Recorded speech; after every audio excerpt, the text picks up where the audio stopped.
Good morning all of you.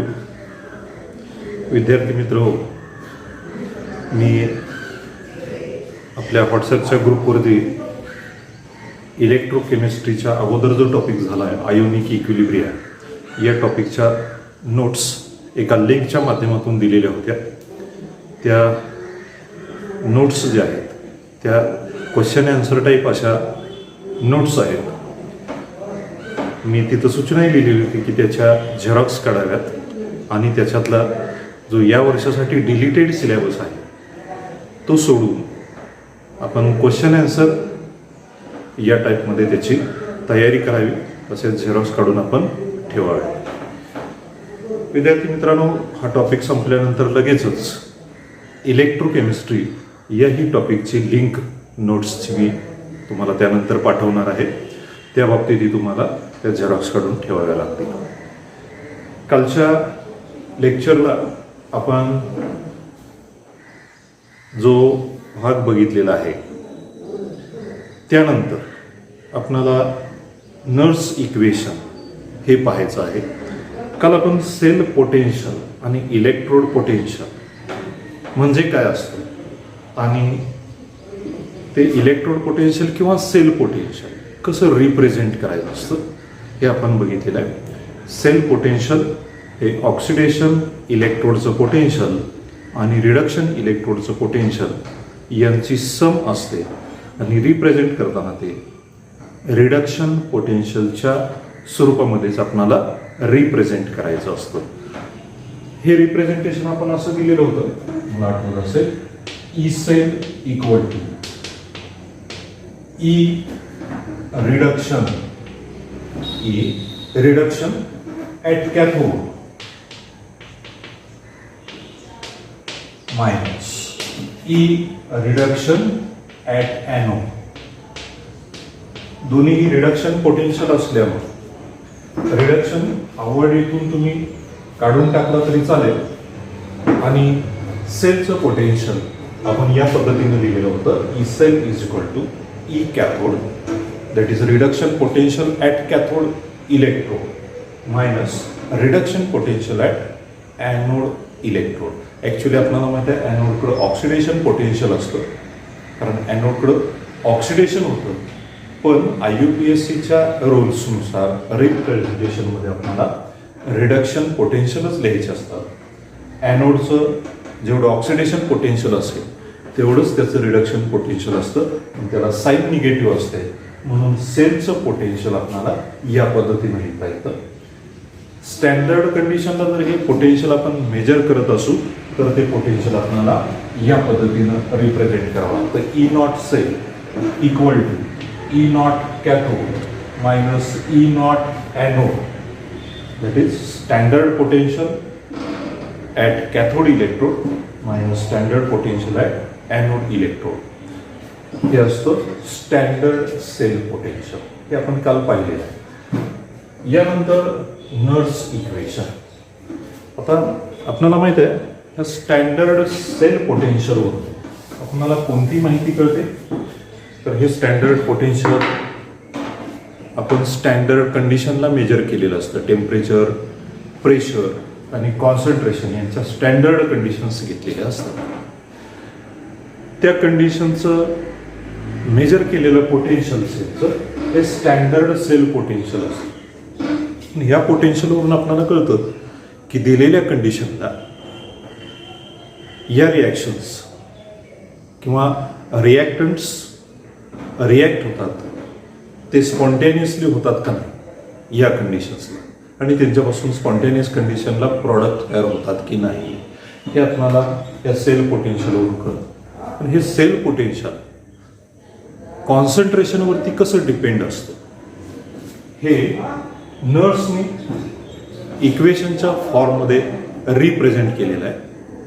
Dependence of cell potential on concentration of the solution हे सांगणारं equation म्हणजे काय आहे, नर्स इक्वेशन. आणि हे नर्स इक्वेशन असं आहे,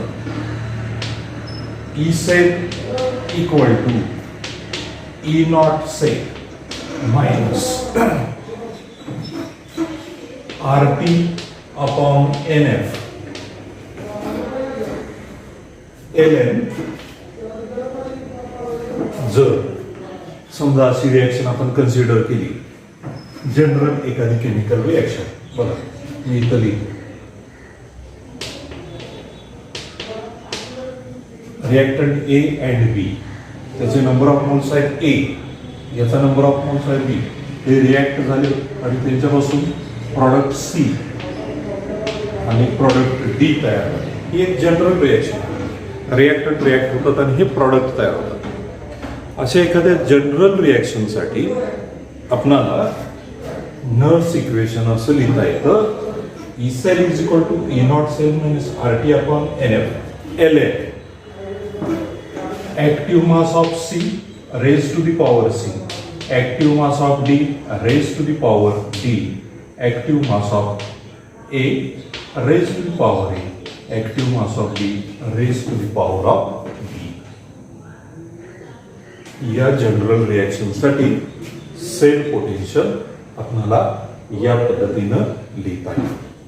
आता याच्यामध्ये हे आहे सेल पोटेन्शियल कोणत्याही कंडिशनला मेजर केलेलं. E naught cell standard cell potential standard कंडिशनला मेजर केलेलं आहे. त्याच्यामध्ये R जो दिसतो हा गॅस कॉन्स्टंट आहे, T absolute temperature, N number of moles of electrons, F Faraday आणि हे इथं ॲक्टिव्ह मासेस दिसतात किंवा इक्विलिब्रियम कॉन्सन्ट्रेशन्स दिसतात रिॲक्टंट आणि प्रॉडक्टची. ते आहेत प्रॉडक्ट, ते आहेत रिॲक्टंट्स.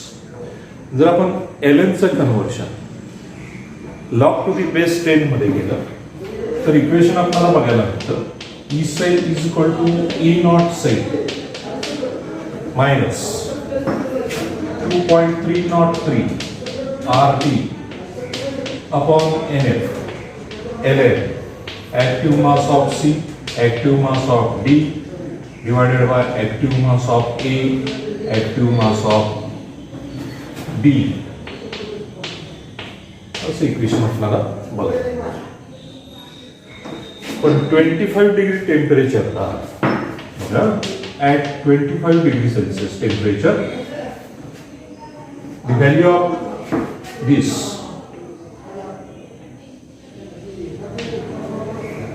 that is 2.303 RT upon F is equal to 0.0592 dam. किंवा इथं होल्ड. तर ही किंमत याची इथं ठेवली आपण एवढ्याची, तर आपल्याला इक्वेशन काय बघायला मिळेल? E cell equal to E not cell minus यासाठी मी 0.0592 लिहिलं अपॉन एन. तर इथं मी एल एनच्या ऐवजी इथं एल एनचं conversion log to the base 10 मध्ये केलंय, म्हणून मला इथं लॉग टू दी बेस 10 द्यावं लागेल. लॉग टू दी बेस 10 बाकीचं इक्वेशन आहे.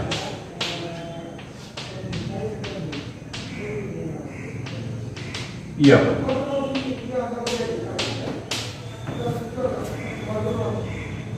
हे इक्वेशन याला नर्स इक्वेशन असं याला काय म्हटलं जातं? Nernst equation. आणि ते काय आहे? E cell is equal to E not cell minus 0.0592 divided by L. या इक्वेशन मध्ये त्याच्यात R gas constant, T absolute temperature, F म्हणजे फॅराडे याची किंमत जर आपण पुटअप केली याच्यामध्ये तर ती व्हॅल्यू किती येते? 0.0592 एवढी येते. तीच व्हॅल्यू इथं ठेवली आणि मग इक्वेशन तयार झालं. E cell is equal to E not cell minus 0.0592 divided by N log to the base 10 active mass of C into D divided by A into B. याला नर्स इक्वेशन म्हणायचं. आता Nernst equation मध्ये हे आहे potential, standard potential, standard conditions आहे. तर हे जे दिसतंय it is the correction for the standard condition. या स्टँडर्ड कंडिशनला मेजर केलेलं पोटेन्शियल आहे. या standard condition correction for the non standard conditions. आणि इथं तुम्हाला दिसते हे आहेत इक्विलिब्रियम कॉन्सन्ट्रेशन्स रिॲक्टंट आणि प्रॉडक्टची. आता या ठिकाणी बघा एखाद्या सेलचं पोटेन्शियल हे स्टँडर्ड सेल पोटेन्शियल एवढं केव्हा होईल बघा, जर ही इक्विलिब्रियम कॉन्सन्ट्रेशन रिॲक्टंट आणि प्रॉडक्टची युनिट कॉन्सन्ट्रेशन्स जर असतील, समजा 1 मोलर रिॲक्टंट आणि प्रॉडक्ट यांचं कॉन्सन्ट्रेशन 1 मोलर असेल, तर आपल्याला E cell equal to E not cell कसं दिसेल. Standard potential of the cell equal to potential of the cell at any condition, measured at any condition. So this is the Nernst equation which gives idea about dependence of the cell potential on concentration of the solution. Question will be always asked. Give Nernst equation and explain terms involved in it. Nernst equation and terms involved in it. यानंतर बघा आता मी सांगितलं की cell potential E cell आणि E not cell ही equal केव्हा असतील, जेव्हा कॉन्सन्ट्रेशन्स रिॲक्टंट आणि प्रॉडक्टची युनिट कॉन्सन्ट्रेशन असतील ते. मग आता हे नर्स इक्वेशन एखाद्या सेलच्या बाबतीत आपल्याला कसं लिहिता येतं ते आपल्याला बघावं लागेल. समजा एक अशी सेल आहे CD that is CD2 plus as solid स्टेटमध्ये, हे ॲक्वियस स्टेटमध्ये. एक अशी सेल आहे Cu2 प्लस, लिहितं C. आता हे एका गॅलव्हॅनिक सेलचं रिप्रेझेंटेशन आहे ज्याच्यामध्ये 2 इलेक्ट्रोड्स आहेत, 2 हाफ सेल्स आहेत. कोणत्या 2 हाफ सेल? एक कॅडमियम इलेक्ट्रोड CD2 प्लस आयनच्या सोल्युशनमध्ये डीप केलाय, कॉपर इलेक्ट्रोड Cu2 प्लस आयनच्या सोल्युशनमध्ये डीप केलाय. 2 स्वतंत्र हाफ सेल्स आहेत आणि त्या हाफ सेल्स इनडायरेक्टली या सॉल्ट ब्रिजनी जोडले आहेत. इलेक्ट्रोड आणि सोल्युशन, इलेक्ट्रोड आणि सोल्युशन यांच्यामध्ये डायरेक्ट कॉन्टॅक्ट आहे, म्हणजे इलेक्ट्रोड हा डायरेक्टली त्या सोल्युशन मध्ये डीप केलाय. ही सिंगल व्हर्टिकल लाईन रिप्रेझेंट करते. ही single vertical line direct contact represent करते. Salt bridge double vertical line represent करत असते. आता बघा लेफ्ट हँड साईडला रिप्रेझेंट केलेला इलेक्ट्रोड हा ॲनोड असतो, राईट हँड साईडला रिप्रेझेंट केलेला इलेक्ट्रोड हा कॅथोड असतो. रिप्रेझेंटेशनच्या रूलने आपल्याला माहित आहे. याचं मी हाफ सेल रिएक्शन्स लिहिल्या. CD it forms CD2 plus plus 2 electron minus, तर Cu2 plus plus 2 electron minus form C. अशा 2 हाफ सेल रिएक्शन्स आहेत आणि याची रेडॉक्स रिएक्शन आपल्याला लिहिता येते. इलेक्ट्रॉन्स कॅन्सल होतील. CD plus Cu2 plus forming CD2 plus plus C. आपल्याला नर्स इक्वेशन माहित आहे. E cell equal to E not cell minus 0.0592 divided by n log to the base 10 active mass of C, active mass of D divided by active mass of A, active mass of B. मगाशी आपण लिहिलेलो. हे आहेत product, हे आहेत reactants. आता याच्यामध्ये N म्हणजे number of moles of electrons आहे. N म्हणजे number of moles of electrons. किती इलेक्ट्रॉन्स लागतात? इथं 2 इलेक्ट्रॉन लागतात. इथं 2 इलेक्ट्रॉन लॉस होतात, इथं ऍक्सेप्ट झालेले दिसतात. म्हणून N ची किंमत number of moles of electrons 2 घेतली आपण. तर इक्वेशन कसं लिहिता येईल? E cell equal to E naught cell minus 0.0592 divided by number of moles of electrons 2 log to the base 10. आता प्रॉडक्ट कुठले रिएक्शन मध्ये आहेत? ह्या रेडॉक्स रिएक्शन मध्ये हे प्रॉडक्ट आहेत, हे रिएक्टन्स. आता ह्या प्रॉडक्ट मध्ये कॉपर हा सॉलिड स्टेट मध्ये, इकडं हा सीडी सॉलिड स्टेट मध्ये. मग यांचं इक्विलिब्रियम कॉन्सन्ट्रेशन जे प्युअर सॉलिड्स किंवा लिक्विड्स आहेत त्यांचं इक्विलिब्रियम कॉन्सन्ट्रेशन युनिट कॉन्सन्ट्रेशन हे गृहीत धरलं जातं. मग यांचं कॉन्सन्ट्रेशन युनिट गृहीत धरलं किंवा 1 मोलर गृहीत धरलं तर आपल्याला लॉग पुढं काय लिहिता येईल? याचं कॉन्सन्ट्रेशन 1 मोलर आहे पण याचं नाही, म्हणून याचं कॉन्सन्ट्रेशन लिहिता येईल. प्रॉडक्ट लिहिता येईल CD2+ डिवायडेड बाय हा प्रॉडक्ट आहे, याचं कॉन्सन्ट्रेशन युनिट कॉन्सन्ट्रेशन आहे. हा सॉलिड स्टेट मध्ये युनिट कॉन्सन्ट्रेशन 1 मोलर आहे पण याचं नाही, म्हणून इथं आपल्याला काय लिहावं लागेल Cu2+. याचं युनिट कॉन्सन्ट्रेशन नाही, याचं कॉन्सन्ट्रेशन डिवायडेड बाय याचं कॉन्सन्ट्रेशन. एखादी सेल जर आपल्याला माहित असेल तर त्या सेलसाठी नर्स इक्वेशन या पद्धतीने लिहावं लागेल. इथं हेच का आलं? प्रॉडक्ट आणि reactant concentration of CU concentration of CD equal to unit concentration आहे, हे लक्षात ठेवावं लागेल. युनिट कॉन्सन्ट्रेशन आपल्याला नर्स इक्वेशन या सेलसाठी या पद्धतीने लिहिता येईल. आता जर इथं गॅसेस प्रॉडक्ट आणि गॅसेस रिएक्टंट जर असतील, गॅसेस प्रॉडक्ट आणि गॅसेस रिएक्टंट असतील तर आपल्याला कॉन्सन्ट्रेशनच्या ऐवजी त्यांची पार्शल प्रेशर्स लिहावी लागतील. कॉन्सन्ट्रेशनच्या ऐवजी पार्शल प्रेशर लिहायची आणि याच पद्धतीने आपल्याला नर्स इक्वेशन लिहावं लागेल. So this is the calculation of cell potential using Nernst equation. आता एखाद्या इलेक्ट्रोडचं पोटेन्शियल कसं डिटरमाइन करता येईल तेही आपल्याला लिहिता येईल. समजा असं एखादा इलेक्ट्रोड आहे, इलेक्ट्रोड समजा असा आहे Cu2+ C. आता याचं इलेक्ट्रोड पोटेन्शियल लिहिताना आपल्याला काय करावं लागेल? नर्स इक्वेशननीच त्याची पोटेन्शियल लिहिताना आपल्याला तो रिडक्शन इलेक्ट्रोड आहे असं कन्सिडर करून त्याची रिडक्शन हाफ रिएक्शन लिहिता येईल. Cu2+ + 2 electron forming C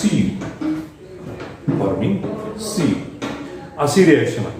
Nernst equation कसं लिहायचं या इलेक्ट्रोडचं? तर E कोणता इलेक्ट्रोड आहे? Cu.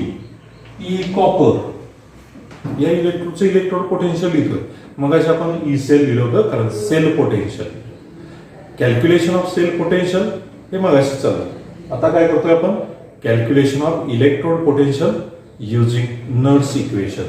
So ECU equal to E naught CU that is standard electrode potential minus 0.0592 divided by N. Number of moles of electrons किती आहे? 2 आहे. Number of moles of electrons 2. Log to the base 10. Product कुठला इथं? Copper. Reactant कुठला आहे इथं? Cu2+. आता काय इथं? हा सॉलिड स्टेट मध्ये, हा एक्विस स्टेट मध्ये. सॉलिड स्टेट मध्ये जो आहे त्याचं concentration equilibrium concentration unit concentration आपण गृहीत धरतो, म्हणून मी इथं लिहिलं equilibrium concentration of Cu that is pure solid, it is 1 molar suppose. So this equation becomes ECU equal to E naught CU minus 0.0592 divided by 2 log of, so concentration 1 है unit concentration divided by Cu2 plus divided by Cu2 plus. आपल्याला एखाद्या इलेक्ट्रोडचं potential nurse इक्वेशननी या पद्धतीनं calculate करता येईल. जर आपल्याला या इक्वेशन मध्ये आणखी रिअरेंजमेंट करायची असेल तर आपण अशी करू शकतो. ECU equal to E0CU plus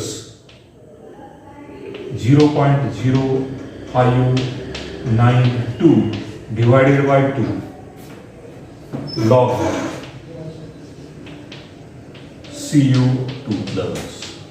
जर हा Cu2 प्लस वरती घ्यायचा असेल कॉन्सन्ट्रेशन तर इथं आपण प्लस साइन करू शकतो आणि नर्स इक्वेशनचा फॉर्म या पद्धतीनं झालेला दिसेल.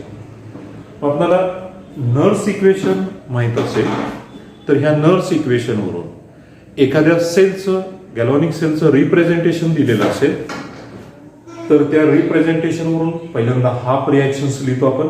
Oxidation half reaction, reduction half reaction. मगाशी मी ती सेल कॅडमियम आणि कॉपरची दाखवलेली होती, त्याच्यामध्ये मी पहिल्यांदा हाफ सेल रिॲक्शन्स लिहिल्या, ऑक्सिडेशन आणि रिडक्शन.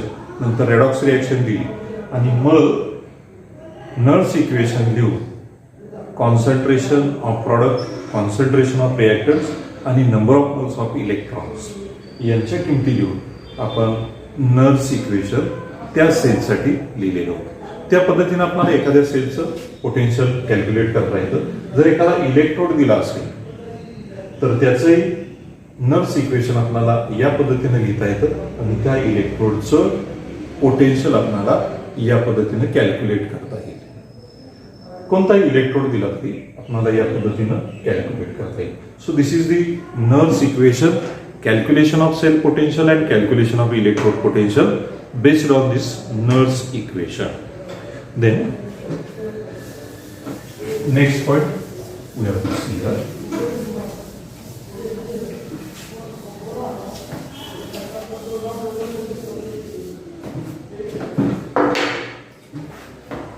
That is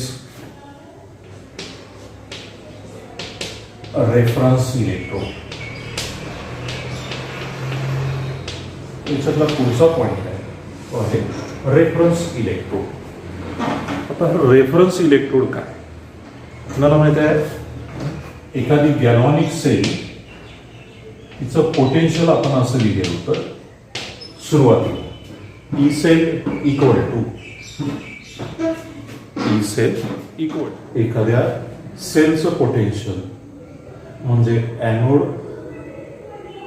याच्याकडे असणारं पोटेन्शियल आणि कॅथोड या इलेक्ट्रोडकडे असणारं पोटेन्शियल, या दोन इलेक्ट्रोडच्या पोटेन्शियलची बेरीज म्हणजे सेल पोटेन्शियल असतं. तर कसं असतं, ई सेल किंवा एखाद्या पूर्ण सेलचं पोटेन्शियल आपल्याला मेजर करता येतं. ते आपण पोटेन्शियोमेट्रिक मेथडनी मेजर करू शकतो. पण सिंगल इलेक्ट्रोडचं पोटेन्शियल, तो ऑक्सिडेशन इलेक्ट्रोड असू द्या किंवा रिडक्शन इलेक्ट्रोड असू द्या, अशा सिंगल इलेक्ट्रोडचं पोटेन्शियल आपल्याला पोटेन्शियोमेट्रिक मेथडनी मेजर करता येत नाही. ते जर मेजर करायचं असेल तर ज्या इलेक्ट्रोडचं आपल्याला पोटेन्शियल मेजर करायचं आहे तो दुसऱ्या इलेक्ट्रोड बरोबर जोडावा लागतो, कपल करावा लागतो. आणि असे दोन इलेक्ट्रोड कपल करून त्याची पहिल्यांदा गॅल्व्हॅनिक सेल तयार करायची आणि मग त्या गॅल्व्हॅनिक सेलचं पोटेन्शियल मेजर करून आपल्याला अशा एखाद्या इलेक्ट्रोडचं की ज्याचं पोटेन्शियल अननोन आहे ते डिटरमाइन करता येतं.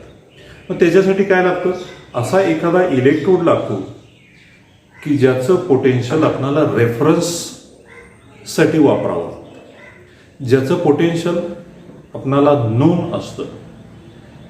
त्या इलेक्ट्रोडला आपल्याला रेफरन्स इलेक्ट्रोड म्हणता येईल. हा रेफरन्स इलेक्ट्रोड यूज करून एखाद्या सेलमध्ये आपल्याला त्याच्याबरोबर कपल केलेल्या दुसऱ्या इलेक्ट्रोडचं पोटेन्शियल आपण मोजू शकतो. पण तेही मोजत असताना आपल्याला सेल कन्स्ट्रक्ट केल्याशिवाय पर्याय नसतो. टोटल सेलचं पोटेन्शियल मेजर करावं लागतं. अशा सेलमध्ये असा एखादा इलेक्ट्रोड आपण वापरत असतो की ज्याचं पोटेन्शियल आपल्याला नोन आहे. ज्याचं पोटेन्शियल नोन आहे, मग तो हा इलेक्ट्रोड असेल किंवा हा इलेक्ट्रोड असेल. अशा इलेक्ट्रोडवरून किंवा त्याचा उपयोग करून आपल्याला दुसऱ्या इलेक्ट्रोडचं पोटेन्शियल मेजर करता येतं. असा इलेक्ट्रोड की ज्याचं पोटेन्शियल नोन असतं, माहीत असतं, त्या इलेक्ट्रोडला काय म्हणायचं?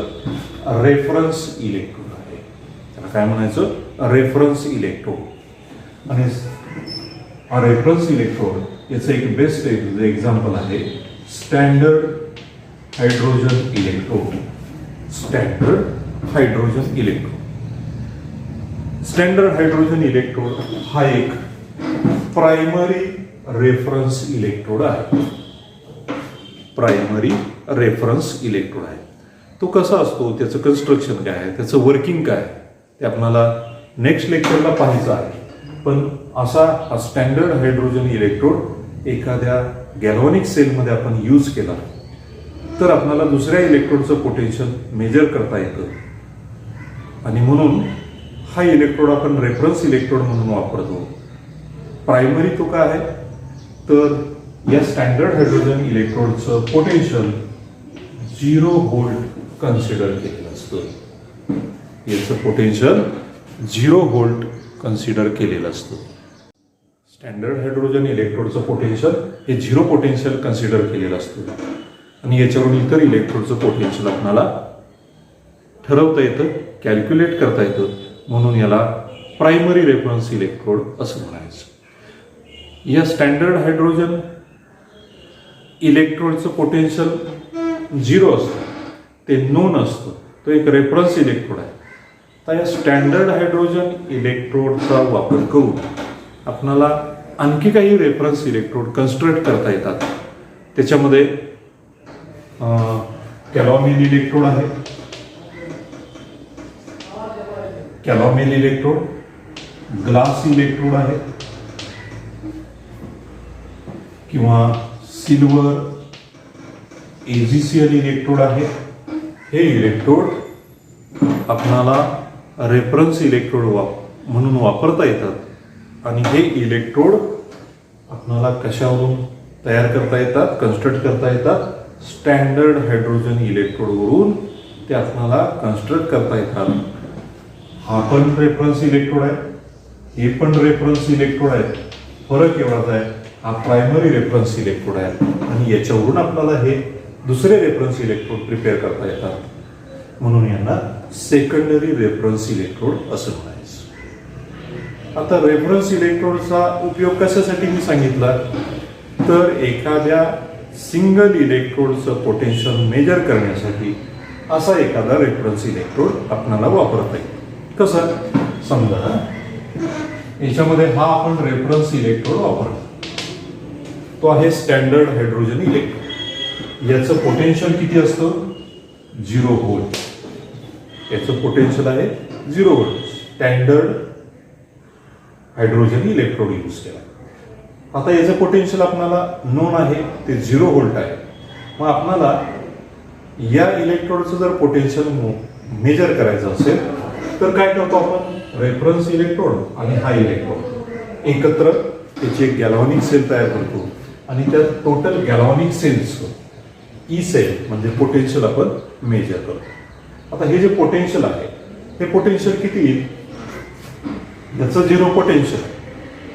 हे पोटेन्शियल म्हणजे याची आणि याची बेरीज आहे. म्हणजे हे पोटेन्शियल किती येईल? हे 0 असल्यामुळं याचं जे पोटेन्शियल आहे तेच पोटेन्शियल कशाचं असेल?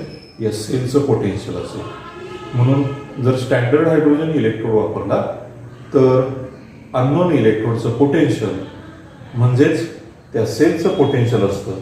डायरेक्टली आपल्याला जे पोटेन्शियल मिळतं ते अननोन इलेक्ट्रोडचं पोटेन्शियल मिळतं. हा स्टँडर्ड हायड्रोजन इलेक्ट्रोड वापरण्याचा एक फायदा आहे. आणि म्हणून स्टँडर्ड हायड्रोजन इलेक्ट्रोड प्रमाणे आपण हेही रेफरन्स इलेक्ट्रोड वापरू शकतो आणि त्याच्यावरून आपणाला एखादा असा इलेक्ट्रोड की ज्याचं पोटेन्शियल माहीत नाही ते पोटेन्शियल आपणाला कॅल्क्युलेट करता येतं, मेजर करता येतं. असे जे इलेक्ट्रोड्स आहेत त्यांना आपण रेफरन्स इलेक्ट्रोड असं म्हणतो. आता हे रेफरन्स इलेक्ट्रोड आपणाला दोन प्रकारचे बघायचे आहेत, म्हणजे दोन रेफरन्स इलेक्ट्रोड बघायचे आहेत. एक प्रायमरी प्रकारातला आहे तो स्टँडर्ड हायड्रोजन इलेक्ट्रोड आहे, आणि सेकंडरी प्रकारातला जो आहे तो आहे कॅलॉमिन इलेक्ट्रोड. या दोन्हींचं कन्स्ट्रक्शन आणि वर्किंग काय आहे ते आपण नेक्स्ट लेक्चरला पाहूया. आज आपण काय काय पाहिलं ते थोडंसं मी रिवाईज करतो. आपल्याला नर्स इक्वेशन व्यवस्थित पाहावं लागेल. ते इक्वेशन काय आहे की जे सेल पोटेन्शियल कॉन्सन्ट्रेशनवरती कसं डिपेंड असतं ते सांगणार नर्स इक्वेशन. नर्स इक्वेशनवरून सेल पोटेन्शियल कसं कॅल्क्युलेट करायचं एखादी सेल दिली असेल तर, आणि एखादा इलेक्ट्रोड दिला असेल तर नर्स इक्वेशनवरून इलेक्ट्रोड पोटेन्शियल कसं कॅल्क्युलेट करायचं ते मी एक्झाम्पल दाखवलं. त्यानंतर रेफरन्स इलेक्ट्रोड म्हणजे काय तेही आपण पाहिलं. त्याचाही अर्थ नीट लक्षात ठेवा. आपण पुढच्या लेक्चरला एक reference electrode standard hydrogen electrode जो प्रायमरी प्रकारातला आहे त्याचं कन्स्ट्रक्शन आणि वर्किंग पाहणार आहोत. ठीक आहे, मी इथंच थांबतो. थँक्यू.